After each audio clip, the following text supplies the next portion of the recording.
बिस्मिल्लाहिर्रहमानिर्रहीम। अस्सलाम वालेकुम। 9th class. आज हम एक्सरसाइज 5.1 को क्वेश्चन नंबर 2 से स्टार्ट करें। क्वेश्चन नंबर 2 देखें। Solve each in equality and represent solution on real line.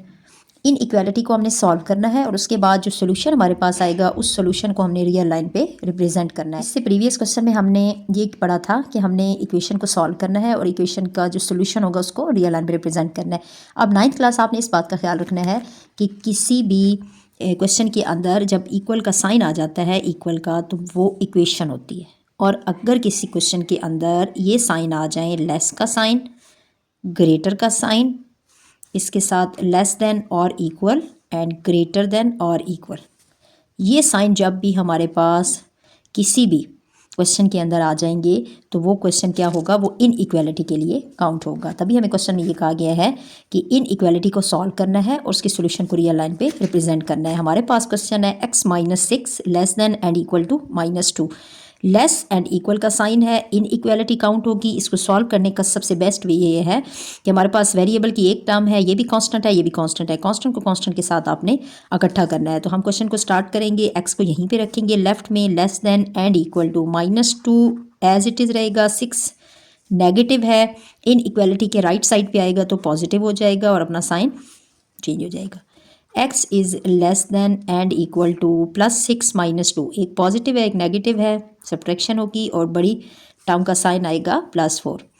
अब हमने इस x is less than and equal to 4 को रियल लाइन पे रिप्रेजेंट करना है। इन क्वेश्चंस में आपने 9th क्लास रिप्रेजेंट करने से पहले आपको चेक करने की ज़रूरत नहीं है, आपने डायरेक्ट अपने सोल्यूशन को रियल लाइन पे रिप्रेजेंट कर देना है।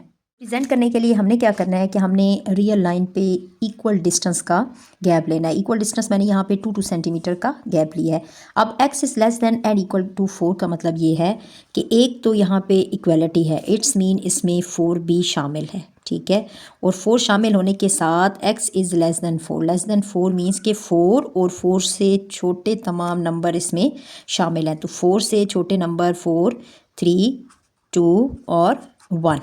तो हमने इसको जब रियल लाइन पे रिप्रेजेंट करना है तो इसको हम इस तरीके से रिप्रेजेंट करेंगे। आपके बुक के पेज नंबर 86 पे आप आएँ तो मैं थोड़ा सा आपको एक्सप्लेन करना चाहती हूँ कि जब हमारे पास इन इक्वालिटी में आता है x इज़ ग्रेटर देन 1 तो फिर हम कैसे रिप्रेजेंट करते हैं।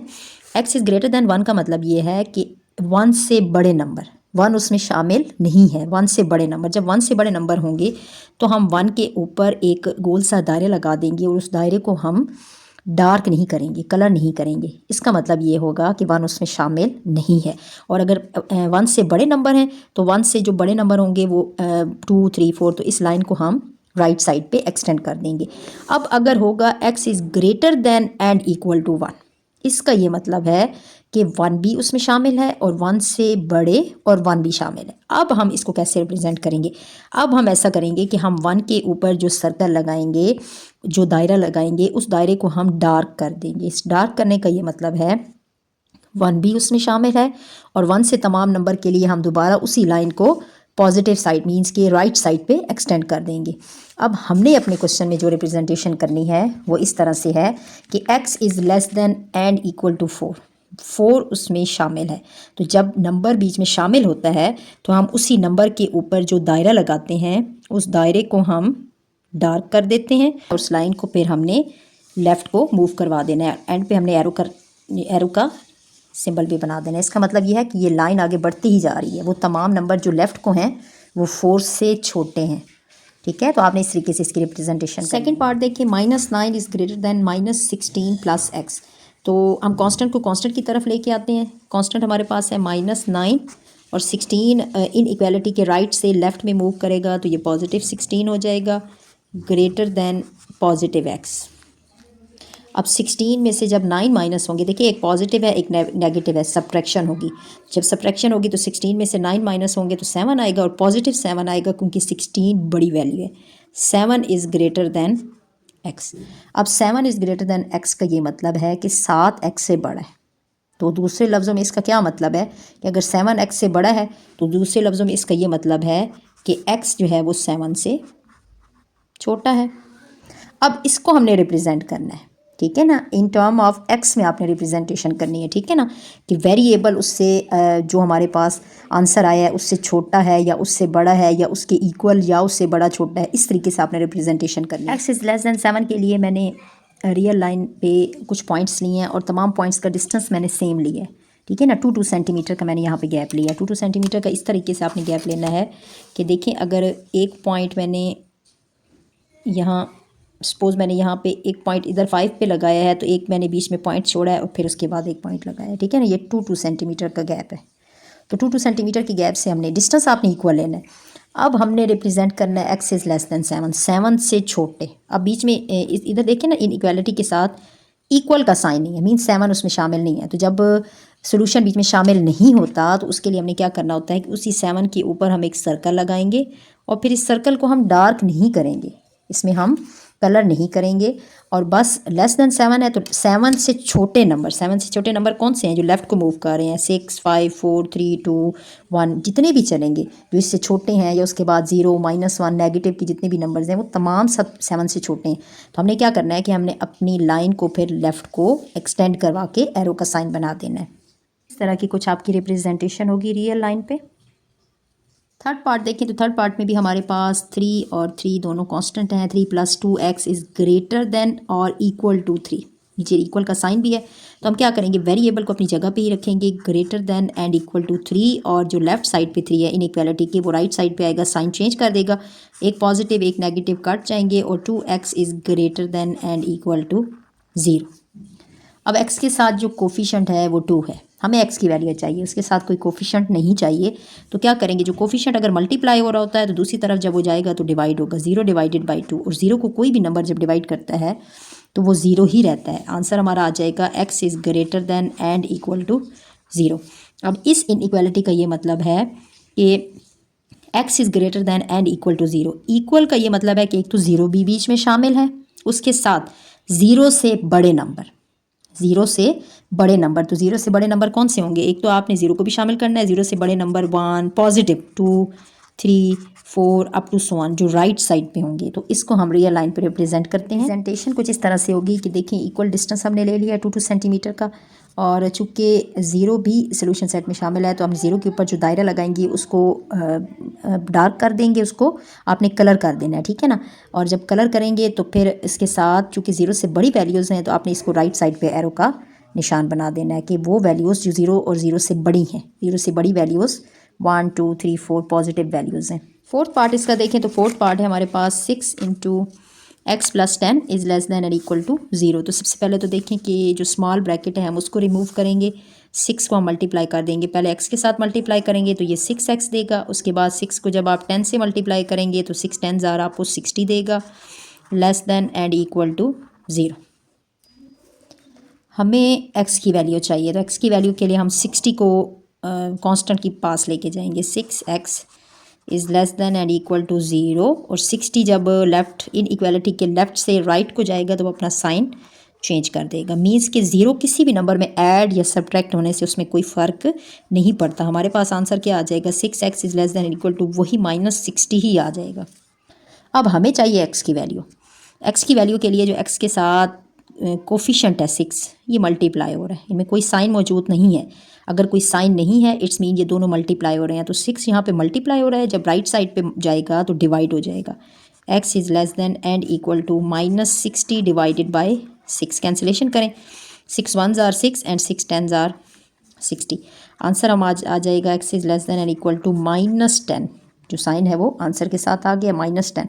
अब x is less than and equal to -10 का क्या मतलब है, जब हमने इसको रियल लाइन पे रिप्रेजेंट करना है, एक तो इक्वल का साइन है, इट्स मीन इसमें -10 भी शामिल है। दूसरा, एक इक्वल का मतलब एक -10 है, और लेस दैन 10 का मतलब है कि -10 से छोटी वैल्यूज़। तो -10 से छोटी वैल्यूज़ हमने रियल लाइन पे रिप्रेजेंट करनी है, रिप्रेजेंटेशन है। अब इसमें 10 चूँकि शामिल है तो 10 के ऊपर हम एक सर्कल लगाएंगे और उसको हम कलर कर देंगे, डार्क कर देंगे। जब कलर हो जाएगा तो उसके बाद दूसरा है x इज़ लेस दैन -10, तो -10 से जो लेस वैल्यूज़ हैं वो लेफ़्ट साइड को हैं, जैसे कि -11, -12, -13, -14, -15, और उसके बाद की जितनी भी वैल्यूज़ होंगी वो सब -10 से छोटी वैल्यूज़ होंगी। तो यहाँ पे एरो का जो साइन बनेगा वो -10 के लेफ़्ट साइड पे बनेगा। फिफ्थ पार्ट में देखें तो फिफ्थ पार्ट में मैंने आपको पहले भी बताया था कि अगर हमारे पास इक्वेशन या इनइक्वालिटी में कभी ऐसा हो जाए कि फ्रैक्शन में बेसिस डिफरेंट हो जाए, तो उसको हल करने का सबसे आसान तरीका ये होता है कि हमने बेसिस उठा के उनका एलसीएम निकालना होता है। जैसे कि 3 है, 4 है और 12 है इसकी बेसिस, ठीक है। 3, 4 एंड 12 हम इनका एलसीएम ले लेंगे। जब आप एलसीएम लेंगे तो एलसीएम हमारे पास आ जाएगा 2 का टेबल 3 पे नहीं जाएगा, एज इट इज़ लिखेंगे। 2 2s are 4, 2 6 are 12।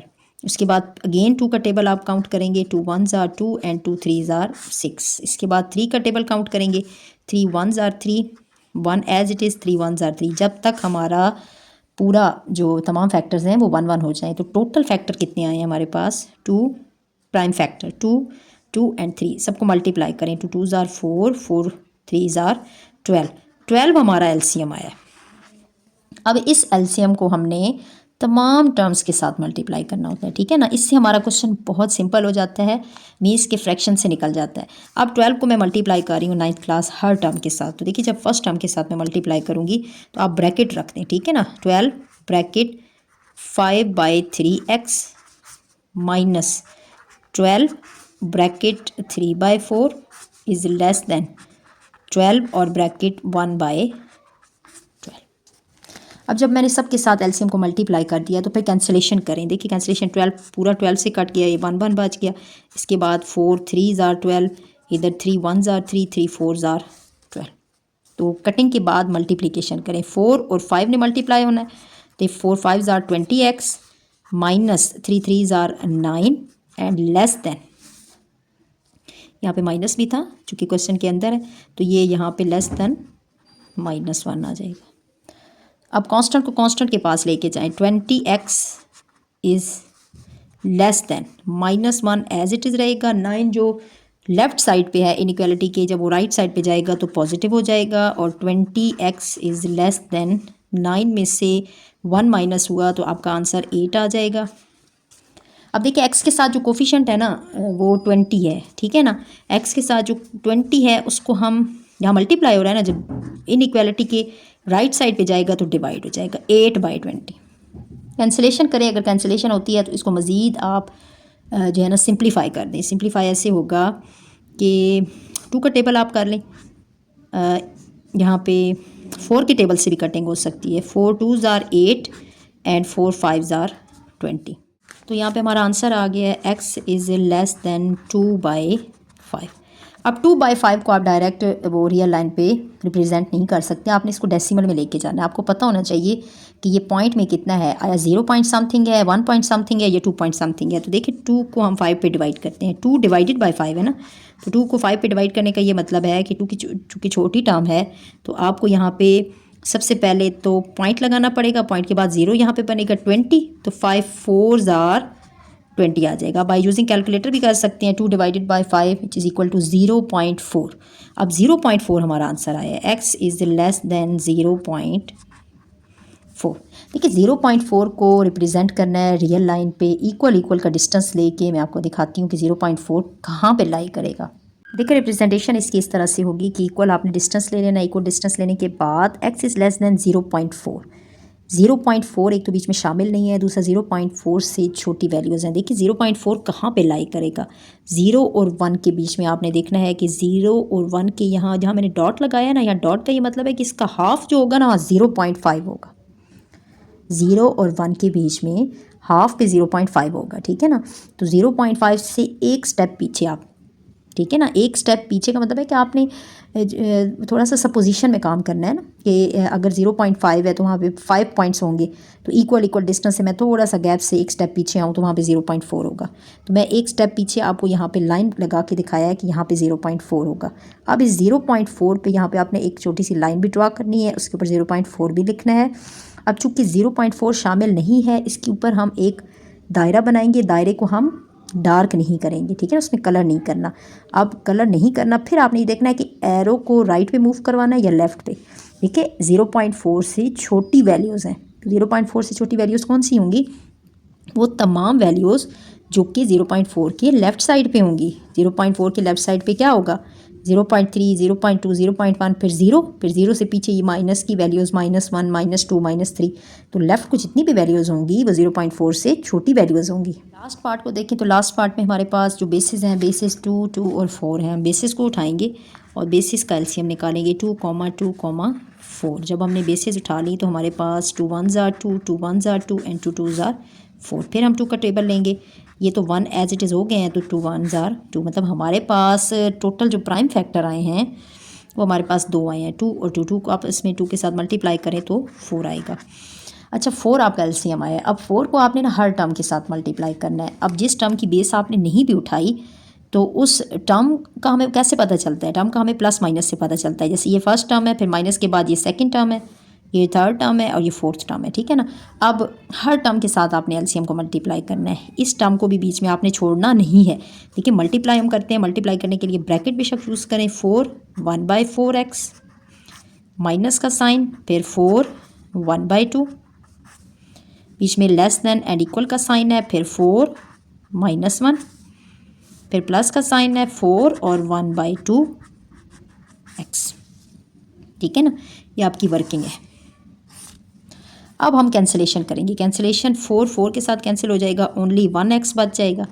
इधर 2 1s are 2, 2 2s are 4, 2 1s are 2, minus का 2 बच जाएगा, less than and equal to, ये 4 -1 से मल्टीप्लाई होगा, -4 हो जाएगा, plus 2 1s are 2, 2 2s are 4, तो यहाँ पे आ जाएगा 2x। दो कांस्टेंट हैं, दो वेरिएबल की टर्म है, सबको इकट्ठा करें, मीन्स कि वेरिएबल की टर्म इधर आएगी और कांस्टेंट कांस्टेंट के पास जाएगा। x तो एज इट इज़ इधर ही रहेगा, +2 इन इक्वलिटी के लेफ्ट साइड पे आएगा, less than and equal to -4, तो एज इट इज़ राइट पे ही रहा है, -2 इधर आके पॉजिटिव हो गया, -2 + 1, इसका कोफिशिएंट शो नहीं हो रहा ना, तो ये 1 है, तो -2 में से 1 माइनस हुआ -1x is less than and equal to 4 में से 2 माइनस हुआ -2।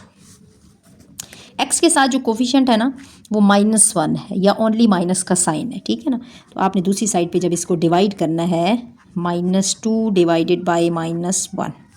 अच्छा 9th क्लास, यहाँ पे एक बात का आपने ख्याल करना है कि जब भी x के साथ कोई भी नेगेटिव टर्म इन इक्वलिटी में लेफ़्ट से राइट को मूव करती है या एक साइड पे मल्टीप्लाई हो रही होती है तो दूसरी साइड पे जाके डिवाइड हो जाती है, तो जो इन इक्वलिटी का sign less than and equal था वो ग्रेटर देन एंड इक्वल में चेंज हो जाएगा, x is greater than and equal to 2 हो जाएगा। अब आपने इसको रियल लाइन पे रिप्रेजेंट करना है। एंड इक्वल टू की रिप्रेजेंटेशन इस तरह से होगी कि इक्वल डिस्टेंस हमने ले लिया, इक्वल डिस्टेंस लेने के बाद चूँकि 2 इसमें शामिल है, इक्वल का साइन है, तो हमने 2 के ऊपर जो सर्कल बनाना है उसमें हमने कलर कर दिया है, मतलब उसको डार्क कर दिया है, और डार्क करने के बाद ग्रेटर देन 2 मतलब 2 से बड़ी वैल्यूज़, ठीक है ना। 2 से बड़ी वैल्यूज़ कौन सी हैं?